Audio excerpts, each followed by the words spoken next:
핵심은 음행의 문제를 공동체가 어떻게 처리하는지에 대한 이야기였습니다. 사도 바울은 하나님을 믿는 자가 이방인도 하지 않는 죄악을 저지른 상황과 그 형제의 죄악이 교회 공동체에 퍼지지 않도록 그를 출교해야 되는데 그러한 것도 없고 그런 상황에 애통하는 자도 없는 그 고린도 교회 현실에 분노와 안타까움을 표출하였습니다. 오늘 본문은 교회 성도 간의 문제를 세상 법정에서 해결하는 상황에 관한 이야기입니다. 사실 요즘 교회에서 많은 분쟁과 더불어 그와 관련된 소송이 세상 법정에서 행해지고 있습니다. 이런 상황에 대한 당시 시대적인 분석과 더불어 성경적인 해결책을 나누고자 합니다. 음행의 문제와 이 세상 법정 소송의 문제는 전혀 다른 문제이지만 뿌리는 같습니다. 바로 리더십의 문제, 권위의 부재입니다. 누군가 판단해주고 결정해줄 사람이 없으니 또한 성경 말씀에 근거하여 판단하지 않으니 다 자기 소견에 오른 대로 행동하는 것입니다. 그만큼 고린도 교회 그 교인들이 성숙하지 못한 결과라 하겠습니다. 물론 이 문제를 고린도 교회의 문제로 보지 않고 목회자의 부재로 볼 수 있지만 바울과 아볼로 두 목회자를 통해 충분히 훈련을 받았음에도 교회의 총체적인 모든 문제를 다 가지고 있다는 것은 교회의 본질적인 고린도 교회의 본질적인 문제로 봐야 할 것입니다. 네비어스 선교의 원칙인 3자 원칙이 가장 잘 정착되고 가장 잘 활용된 그 나라가 바로 대한민국이라고 합니다. 그래서 조국교회가 단기간에 교회가 바로 서고 역사적인 부흥이 일어난 것입니다. 이 3자라 하면 첫째, 자전, 선교지 성도가 성도를 전도하는 것을 말합니다. 둘째, 자립, 교회 목회자의 생활비와 교회 운영을 스스로 성도들 스스로 현지인 스스로 책임지는 것을 말합니다. 셋째, 자치, 교회 문제를 교인 스스로 처리하는 것입니다. 아마도 고린도 교회는 자전과 자립은 되었지만 자치가 되지 않았던 것 같습니다. 오늘 고린도 교회 문제의 원인을 살펴보고 더불어 우리 시대의 교회 모습도 살펴본 후에 성경적인 해결책을 논의해 보도록 하겠습니다. 오늘도 깨달음과 은혜가 있는 시간이 되길 예수님의 이름으로 소망합니다. 요즘 한국교회가 정말 두 집 건너 한 교회에서 문제가 있다고 할 정도로 시끄럽습니다. 다양한 이유로 분쟁이 발생하며 특히 새로운 리더십이 세워질 때 많은 문제가 발생합니다. 과거 사회가 어렵고 또 교회도 어렵고 모든 것이 힘든 때에는 분쟁이 일어나지 않았으나 이제는 교회가 돈과 영향력이 늘어나자 분쟁이 많아졌다는 것은 우리가 생각해 봐야 할 문제라고 봅니다. 그러나 오늘은 분쟁에 대한 부분을 다루고자 함이 아닙니다. 교회의 문제를 세상 법정으로 가져가는 문제에 대한 부분입니다. 여러분의 생각은 어떻습니까? 이 교회에서 발생하는 문제들을 세상 법정으로 가져가는 이것에 대해서 말입니다. 오늘 본문에 따르면 절대 그렇게 해서는 안 된다고 생각되실 겁니다. 그러나 이 본문을 그렇게만 해석한다면 선의의 피해자가 나올 수 있으며 악용될 소지가 있습니다. 예를 들어 성적인 범죄나 재정의 유용 문제, 성도 간의 사기나 폭력과 같은 형사적인 문제는 당연히 세상 법정으로 나아가야 합니다. 오히려 그런 문제를 쉬쉬하다가 더 큰 범죄로 발전하거나 피해자의 영혼을 죽이는 경우가 발생할 수 있습니다. 본문을 통해 고린도 교회가 세상 법정으로 가져간 문제가 무엇인지 정확히는 알 수 없지만 1절에 너희 중에 누가 다른 이와 더불어 다툼이 있는데 라는 말을 통해 분쟁 상황 가운데 성도 간에 벌어진 일이며 7절에 고발이라는 그 표현을 통해 민사적인 문제라 추측할 수 있습니다. 일부 학자들은 이 음행의 문제를 이야기하다가 또 법정 소송 문제를 다루고 다시 음행의 문제를 이야기하기 때문에 근친상간의 문제를 법정으로 가져간 것이 아닌가 추측하는데 본문 2절에 보면 지극히 작은 일이라고 하는 것으로 볼 때 분쟁 가운데 벌어진 감정 다툼에서 벌어진 그리고 그것이 확대된 문제라 생각됩니다. 만약 근친상간의 문제가 소송이 되었다면 사도 바울이 그렇게 분노하며 그 자를 출교하라고 말하지 않았을 것입니다. 사실 교회 내 발생하는 문제들을 보게 되면 지극히 작은 일이며 아무것도 아닌 것에서 비롯되는 것이 많습니다. 그러나 논쟁이 발생하게 되면 서로 간 감정이 상하는 일이 벌어지게 되고 결국 교회의 문제는 진리의 문제로 발전하게 됩니다. 나는 선이고 상대방은 악이고 나는 진리이고 상대방은 이단으로 생각해서 정말 죽기 살기로 끝장을 보려고 합니다. 요즘 이렇게 이 분쟁을 하는 교회, 분쟁하는 그런 상황들 보게 되면 항상 신천지가 자주 등장합니다. 정말 상대방이 신천지인지는 모르지만 서로가 서로를 너가 신천지야, 네가 신천지야 이야기하며 공격을 합니다. 이래저래 신천지는 인기가 많은 것 같습니다. 성도 간의 문제는 1차적으로 교회 당회가 중재합니다. 6절에 형제가 형제와 더불어 고발함으로 라는 그 말을 통해 고린도 교회 분쟁의 문제는 성도 간의 문제이기에 교회 리더 그룹에 의해 해결해야 되는 상황임을 알 수 있습니다. 그런데 만약에 장로와 목사 간의 사이에 분쟁이 일어나면 당회에서는 해결이 안 됩니다. 그래서 노회 정치국으로 가게 되고 노회 정치국 재판부를 통해 문제 해결을 시도합니다. 여기서도 해결이 안 되면 총회로 가져갑니다. 총회의 결정 상황을 받아들이면 그래도 교회 안에서, 교단 안에서 해결되는 것이지만 거기서 멈추지 않으면 세상 법정으로 나아가는 겁니다. 그런데 여러분, 세상 법정이 몇 심제죠? 3심제 아닙니까? 대법원까지 결론을 나려면 최소 3년에서 5년 그 이상이 될 수 있습니다. 그동안 교회는 풍비박산이 나고 많은 수의 성도들이 교회를 떠나게 되는 겁니다. 저는 노회에서 복지국에 속해 있습니다. 노회 내 어려운 교회나 안타까운 상황에 빠진 목회자를 돕는 역할을 하는데 거의 할 일이 없습니다. 심지어 제가 총무가 된 것도 나중에 알게 되었습니다. 수혜가 난 목사님이 저한테 전화해서 복지부 총무 목사님이시죠? 해가지고 네? 그렇게 돼서 알게 되었습니다. 그러니까 그만큼 이게 관심이 없고 사람들이 이렇게 그렇다는 겁니다. 그럼 노회 내 어려운 교회나 목회자가 없어서 할 일이 없는 것일까요? 그렇지 않지만 관심이 없고 예산도 거의 없습니다. 반면 교회의 분쟁을 다루는 정치군 항상 일이 많고 거기 속한 목사님들도 많을 뿐더러 그 목사님들 표정을 보면 비장합니다. 저희 노회만 해도 정치국 재판에 걸려있는 교회가 현재 2자릿수 이상입니다. 우리 교회도 정치국 재판부에 걸려있는 교회라서 임시 당회장이 파송되어 이를 처리하는 것입니다. 과거에는 교회 문제가 대부분 안에서 해결이 되고 그것이 안 되면 노회를 통해 그리고 최종적으로 총회를 통해 해결받았지만 이제는 세상 법정의 판결을 바라며 밖으로 나가는 것입니다. 그런데 세상 법정의 판사들도 교회 관련 재판을 꺼린다고 합니다. 그러니까 세상 사람들은 그냥 술 한잔 먹고 서로 악수하고 헤어질 일들을 죽기 살기로 달려들기 때문입니다. 그래서 대부분 교회 관련 재판은 대법원까지 간다고 하는데 이러한 상황에 대해 세상 사람들이 혀를 차며 이렇게 말합니다.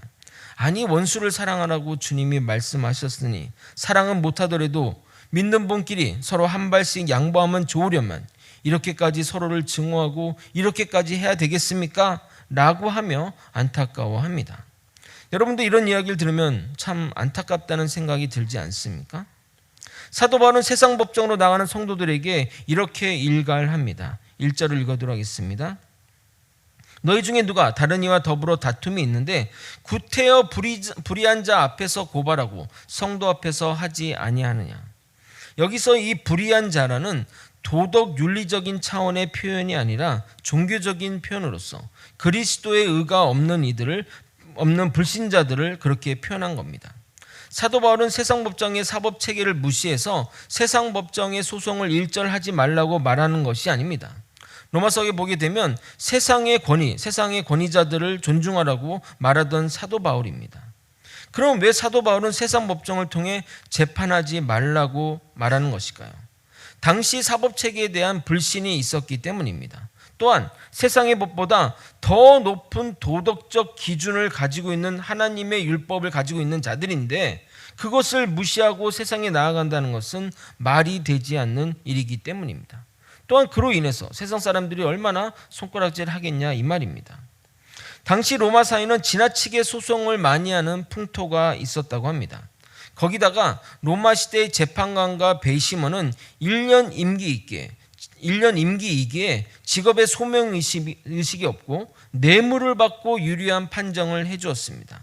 물론 로마 시대의 형사사건은 매우 엄격하여 법 집행이 잘 되었으나 민사소송은 신분과 권력에 따라 유리한 판정을 받는 것이 일반적입니다. 사실 우리도 일반인보다 재벌이나 사회 지도층이 받는 형량이 현저히 적은 것처럼 법안에 평등하다는 말이 무색한 것은 어느 사회나 사실인 것 같습니다. 그래서 사도 바울도 불신자를 말할 때 다른 표현이 있음에도 불구하고 불의한 자라는 의미의 헬라어 톤 아디콘을 사용한 것입니다. 그러므로 교회 내에 충분히 해결 가능한 일을 자신에게 유리한 판정을 얻어내기 위해 세상 법정으로 나아갔던 일이 고린도 교회에 있었다고 추정할 수 있습니다.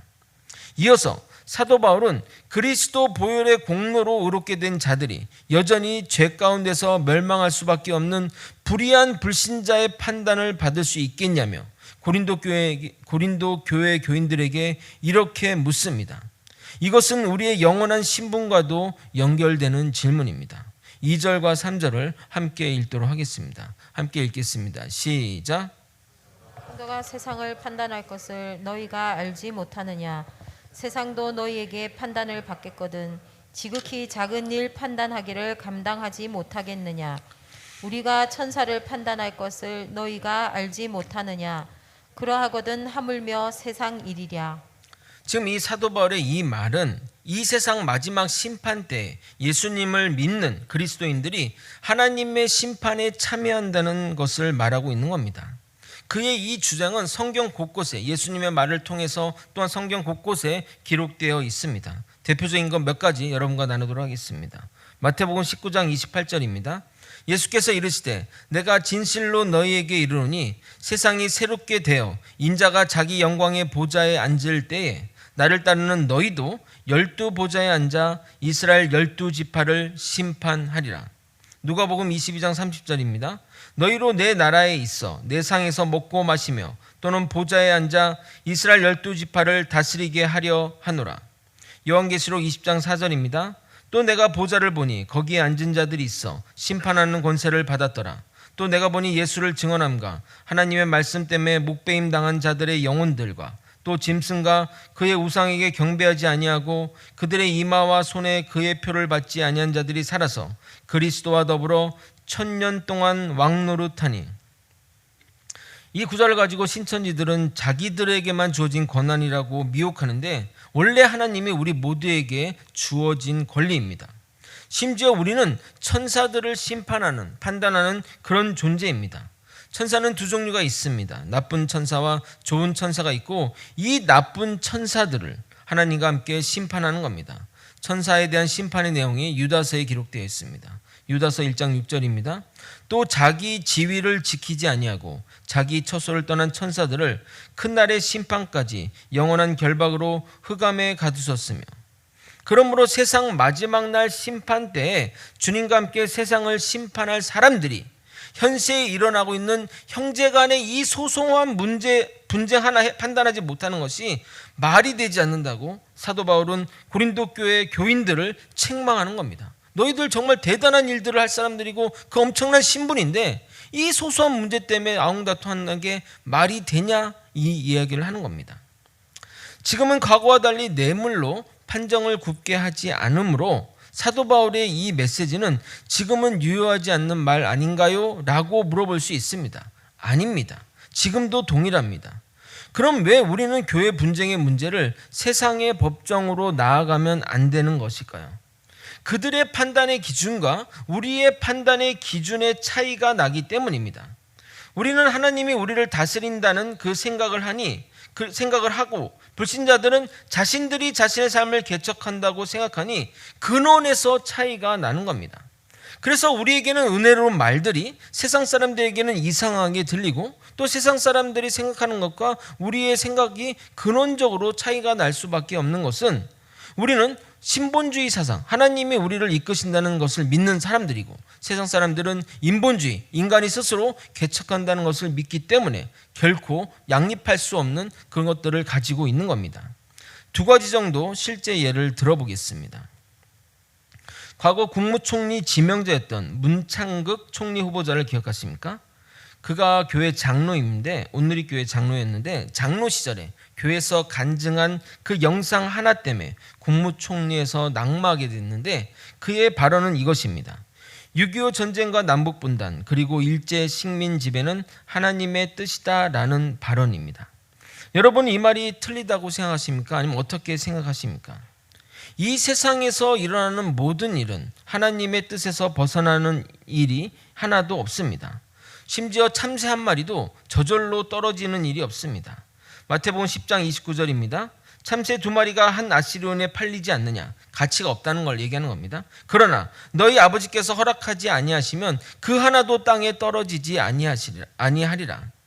물론 이 말에는 굉장한 오해를 담을 수 있습니다. 지금 우리 어제 일어난 그 사건들도 이렇게 이야기하는 사람들이 있을까봐 저는 걱정이 됩니다. 다음날 신문에 어느 교회 어느 목사가 뭐 이렇게 얘기했다 이러면서 엄청나게 댓글을 달며 또 그럴까봐 걱정이 되는데, 이 발언을 놓고 불신자들은 이렇게 말합니다. 하나님의 뜻이 그러면 기독교인들은 북한에 대항하여 전쟁에서도 안 되고, 통일하려고 해서도 안 되고, 독립운동도 해서는 안 되겠네라고 말합니다. 인간의 의지와 하나님의 섭리를 이해하지 못하니 그렇게 말하는 겁니다. 인간은 자신의 의지대로, 자신이 하고 싶은 대로 하지만 그 모든 것이 하나님의 섭리 안에서 벗어날 수는 없습니다. 그래서 하나님의 뜻이라고 말하니 하나님이 마치 전쟁을 일으켰다는 말로, 하나님이 마치 남북 분단을 시켰다는 말로, 하나님이 그렇게 일제 식민지를 한 것처럼 이해되나? 그런 의미가 아닙니다. 일반인들에게 이해되게 표현되려면 이렇게 말해야 했습니다. 하나님이 허락하신 일 가운데 일어난 일이라고 말하면 크게 문제될 것이 없지만, 그것도 불신자들에게 쉽게 이해되기 어려운 면이 있습니다. 이처럼 인본주의와 신본주의는 간격을 좁히기가 어렵습니다. 또 한 가지 예를 한번 더 들어보도록 하겠습니다. 아마 자신이 적극적으로 크리스찬임을 얘기하는 그 스포츠 스타 중에 거의 안티가 없는 스타는 이영표 선수일 겁니다. 그런데 그가 쓴 에세이 책에서의 그 내용으로 인해 엄청 비난을 받았고 현재는 안티가 늘었다고 하는데, 내용은 이것입니다. 제가 읽어드리도록 하겠습니다. PPT도 보여주시면 좋을 것 같아요. 요즘 거의 모든 산모가 이 주사를 맞는다며 간호사에게 무통주사 의향서를 서명할 것을 권유받았다. 그러나 나는 하나님께서 여자에게 해산의 고통을 주신 것과 남자에게 이마에 땀을 흘려야 먹고 살 수 있다고 하신 창세기 3장 16절을 찾아 읽었고, 주님께서 주신 해산의 고통이라면 피하지 말자고 아내에게 이야기했고, 아내는 고민 끝에 나의 의견을 받아들였다. 하지만 정작 진통이 시작되고 부들부들 고통에 떠는 아내를 보면서 오히려 마음이 약해지는 걸 느꼈다. 아내와 나는 앞으로도 쉽게 사는 방법과 말씀대로 사는 방법 사이에 고민할 것이다. 그때마다 주님의 은혜로 선한 선택을 함으로 날마다 기뻐하며 살기를 바랄 뿐이다. 물론 과한 면이 있지만 저와 여러분 모두 그와 그의 아내의 그 선택의 신앙, 선택한 그 신앙인데 감탄하지, 그것에 대해 욕을 할 사람은 없을 것입니다. 하지만 불신자들은 난리가 났습니다. 한순간에 이영표 선수는 몰지각한 이상한 기독교인이 된 겁니다. 이처럼 고난과 환난을 바라보는 그 관점이 다르기에 세상 사람들은 우리의 행동과 우리의 판단과 우리의 선택을 이해할 수 없는 것입니다. 이어서 답답한 사도 바울은 그들의 행위를 작심하고 비판합니다. 5절을 한번 여러분과 함께 읽도록 하겠습니다. 함께 읽겠습니다. 시작. 내가 너희를 부끄럽게 하려 하여 이 말을 하노니 너희 가운데 그 형제간의 일을 판단할 만한 지혜 있는 자가 이같이 하나도 없느냐. 그의 말은 이것입니다. 너희 좀 부끄러워 좀 해라.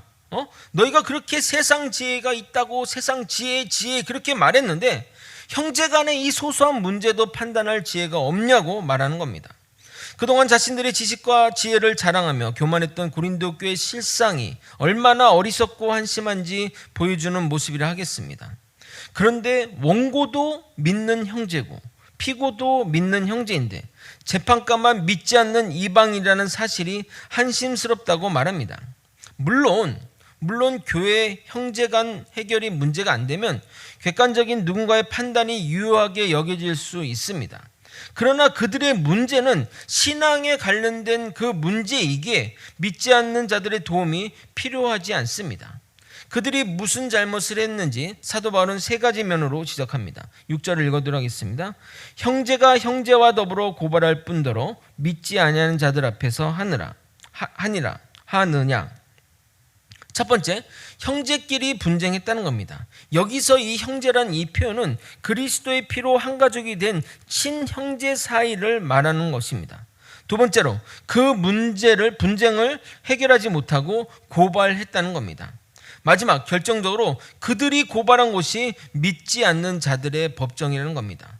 분쟁도 문제지만 형제끼리 소송한 것은 악한 일이고 그 소송을 불신자 앞에서 하는 것은 가장 악한 일입니다. 과거에 장로와 목사가 소송하여 대법원까지 갔는데 결심 공판에서 믿지 않는 판사가 이렇게 결정했다고 합니다. 권징은 재판 대상이 되지 않는다며 오히려 교회법으로, 그러니까 너희 교회 가서 니네들끼리 해결해 라고 기각하였다고 합니다. 교단에서 출교 면직하면 영적인 사형이지만 사회법정은 영적인 사형 문제는 재판 대상이 될 수 없다고 말하면서입니다. 그러므로 이 분쟁 소송의 핵심은 하나님의 성전인 성도들이 서로 간 분쟁했으며 세상과 천사들을 최종 심판할 자신들의 고귀한 위상을 망각하고 형제 간의 분쟁을 충분히 교회 내에서 분쟁할 수 있음에도 불구하고 교회 밖으로 나가 세상 법정에 재판한 것입니다. 사도 바울은 해결책으로 세상 법정까지 나아가 재판하지 말고 차라리 지라고 말합니다. 7절입니다. 제가 여러분의 이해를 돕기 위해 표준 세번역으로 읽어드리도록 하겠습니다. 여러분이 서로 소송을 제기하는 것부터가 벌써 여러분의 실패를 뜻합니다. 왜 차라리 불의를 당해주지 못합니까? 왜 차라리 속아주지 못합니까? 너희가 서로에게 소송을 건다는 것은 이기고 지고의 판정이 나오기 전에 증거라고 말하며 상대방이 불의하게 행동하면 불의를 당해주고 당신을 속이면 속으라고 말합니다.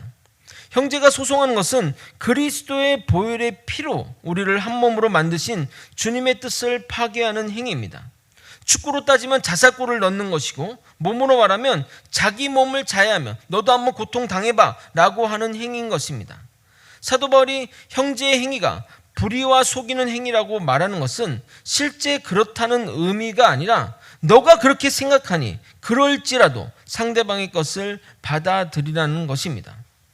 우리는 스스로를 항상 선이라고 생각하고 상대방을 악이라 생각합니다. 남의 것들은 정말 객관적으로 잘 판단하지만 자기 문제에만 돌아오면 자기 문제를 객관적으로 판단하는 사람을 거의 본 적이 없습니다. 누가 봐도 잘못한 것이 본인인데도 자기는 선이고 저 사람은 잘못됐고 내가 한 것들은 저 사람 때문이라고 판단한다는 겁니다. 그러나 정작 본인이 악이고 문제 있음을 절대 보지 못합니다. 그래서 사도 바울은 8절에 이렇게 말하는 겁니다. 이것 또한 표준 세번역으로 말씀드리도록 하겠습니다. 그런데 도리어 여러분 자신이 불의를 행하고 속여 빼앗고 있으며 그것도 신도들에게 그런 짓을 하고 있습니다.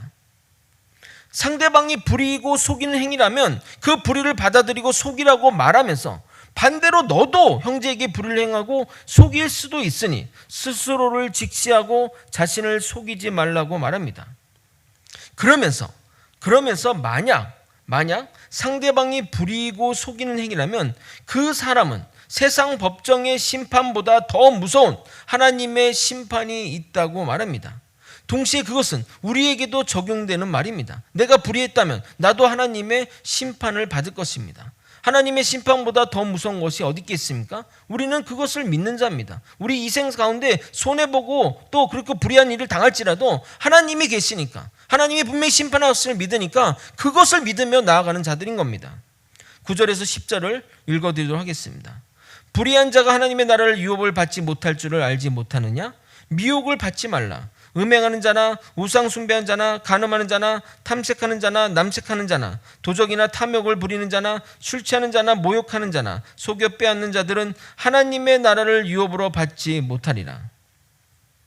서로가 나보다 남을 낮게 여기고 지는 마음으로 받아들이면 절대 분쟁으로 나아가지 않고 그리고 소송까지 이어지지 않을 것입니다.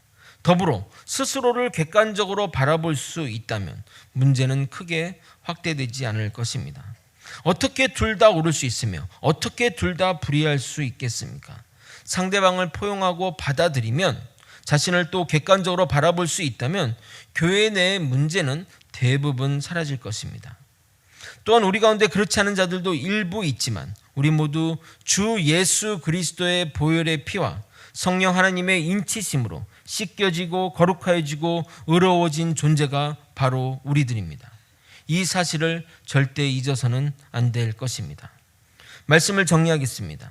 사도 바울의 핵심의 메시지는 절대 분쟁하지 말라는 것이 아닙니다. 사람 사는 곳에 어찌 분쟁이 없을 수 있겠습니까? 의견 차이에 대한 다툼도 있고 생각은 같으나 방향성과 실천 방향이 달라 언성이 높아질 수 있습니다.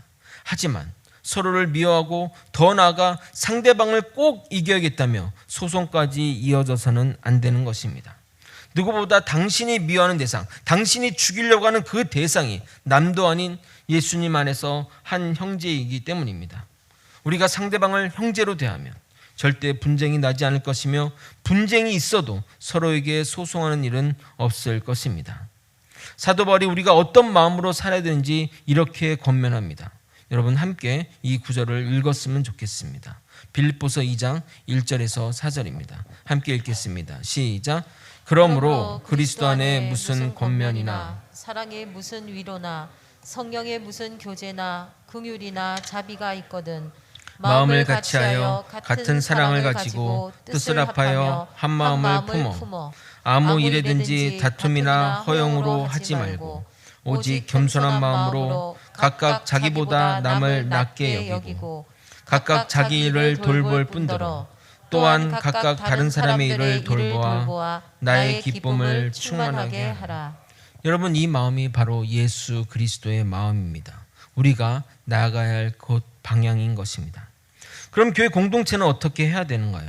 먼저 말씀으로 굳게 다지고 교회의 권위를 세워 그 권위 아래 순종하며 나아가야 합니다. 그 권위가 사람이든 리더십 그룹이든 온 성도가 위임한 그 권한 아래 순종하며 나아갈 때 교회의 질서는 바로 세워지는 겁니다. 담임 목사의 교단의 명칭은 위임 목사입니다. 교회 전체의 권한을 이양한 위임 목사의 권위에 순종하고 성도의 뜻을 잘 살펴 장로님들이 당회에 건의하여 하나님의 큰 뜻을 이뤄나갈 때 교회의 권위는 바로 세워져 나갈 것입니다. 그렇게 된다면 세상 법정으로 나가는 일은 생기지 않을 것입니다. 또한 리더십 그룹 또한 말씀에 근거하여 부여된 권한을 사용할 때 교회는 안정화되고 하나의 질서 안에 바로 세워져 나갈 것입니다. 우리는 주님의 백성이라는 그 확고한 정체성을 세우고 주님이 피 흘려 세우신 그 교회를 바로 세울 때 우리 교회는 주님의 빛나는 성전이 될 것입니다. 이 아름다운 사명을 받아 주의 나라와 교회를 세우는 저와 여러분이 되시길 예수님의 이름으로 소망합니다. 우리 함께 찬양하고 기도의 자리로 나아갔으면 좋겠습니다.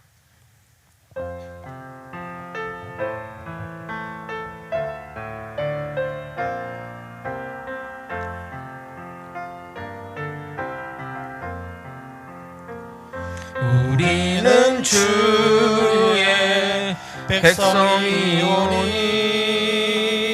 주의 그 큰 이름 선포합니다.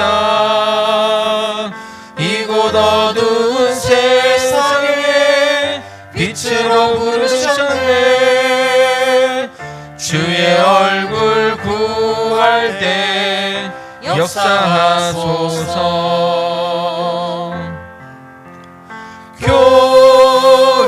교회를 세우시고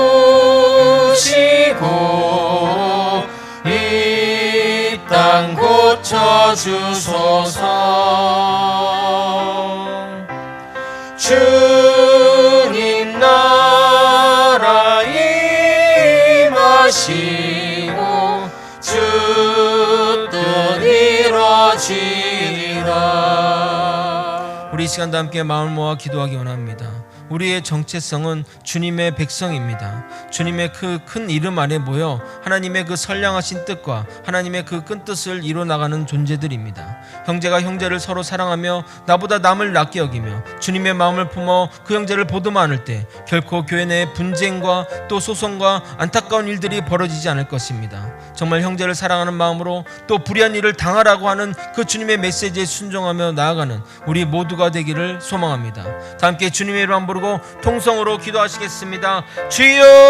주여! 하나님 아버지, 이 시간 우리의 마음 가운데 서로와 서로를 아버지 용납하고 형제로 받아들이며 아버지 내가 내 잘못을 상대방의 잘못을 판단하고 정죄하는 자리에 쓰지 않고 아버지의 같은 마음으로 한 마음 한 뜻으로 나아가는 아버지 주님의 백성들이 되게 도와주시옵소서. 아버지의 사랑의 권면과 아버지 하나님의 그 긍휼하심을 마음에 품고 나아가기 원합니다. 한 마음 한 뜻으로 나아가기 원합니다. 우리 거제 소망교회가 아버지 정말 하나님의 큰 뜻을 실현할 수 있는 그런 교회가 되게 도와주옵소서. 그래서 내가 저 마음이지 정말 저 사람의 마음이 이런 마음이지 하며 아버지 긍정으로 바라보게 되게 해주시고 하나님의 사랑의 눈으로 아버지 돌아볼 수 있도록 아버지 이끌어 주시고 인도하여 주옵소서. 아버지 틀림을 다름으로 아버지 다름을 틀림으로 인식하지 않게 도와주시고 그 사람을 아버지 인정해주고 사랑해주고 보듬어 안아줄 때 하나님의 놀라운 역사가 우리 교회를 통해 이루어지게 될 것입니다. 우리 안에 사랑이 먼저 실천되고 그 사랑이 세상으로 나아가 아버지 거제면과 거제시와 대한민국 교회를 밝히는 하나님의 사랑이 실천될 수 있게 도와주시고 하나님 뜻 가운데 살아가며 순종하며 나아가는 아버지 우리가 되게 도와주옵소서. 아버지 또한 우리가 권위에 순종하는 자 되기 원합니다. 내 생각과 내 뜻이 있지만 하나님의 뜻을 더욱더 밝히 생각하며 아버지 내가 실수할 수 있다는 그 생각을 아버지 염두에 두며 하나님의 나라의 그 권위와 말씀의 권위에 순복하며 나아갈 수 있도록 이끌어 주시고 인도하여 주시옵소서. 무엇보다 성령의 인도하신 가운데 하나님의 뜻을 실천하며 살아가는 우리 주의 백성들 되게 도와주시옵소서. 아버지 거제교회 성도들 한 분 한 분 하나님이 사랑한 줄 믿습니다. 그 영혼들 보듬어 안고 한 뜻으로 나아갈 때 하나님의 큰 역사들을 이뤄낼 줄 믿사오며 주님의 영광을 위해 주님의 나라를 위해 살아가는 주의 백성들 되게 도와주시옵소서. 하나님 아버지, 하나님의 큰 뜻 가운데 살아가는 주의 백성들 되게 도와주시옵소서. 아버지 정말 상대방을 적으로 아버지 악으로 판단하지 않고 형제와 사랑으로 긍휼의 대상으로 바라보며 자기를 남보다 낮게 여기며 하나님의 은혜 가운데 살아가는 주의 백성들 되게 도와주시옵소서. 아버지 정말 어제 간밤의 사고로 인해 고통받는 아버지 유가족들과 아버지 여러 가지 일들 가운데 있습니다. 하나님 아버지 순탄하게 이 문제들이 아버지 해결되게 도와주옵시고 주님의 크신 위로로 그들을 보듬어 안아 주시옵소서. 아버지 또한 이것에 아버지 섣불리 잘못된 말을 하지 않는 아버지 주의 백성들 되게 도와주옵시고 판단하기보다는 사랑으로 그들을 위해 기도하며 나아가는 정말 그래서 하나님의 사랑을 실천하는 주의 백성들이 되게 도와주시옵소서. 이제는 우리 구주 예수 그리스도의 은혜와 우리 하나님 아버지의 크신 사랑과 성령 하나님의 감동감화 교통 역사하시는 귀한 은총이 우리를 부르신 하나님의 소명을 따라 교회의 지체를 나의 형제로 여기며 분쟁보다는 사랑으로 모든 일에 겸손한 마음으로 남을 낮게 여기고 다른 이들을 돌봄으로 주님을 기쁘시게 하는 성도님의 마음과 영혼과 육신의 건강과 그 가정과 사업과 직장과 모든 것 위에 이제로부터 영원히 함께 있을지어다. 아멘. 아버지 기도해 주셔서 인도해 주옵소서.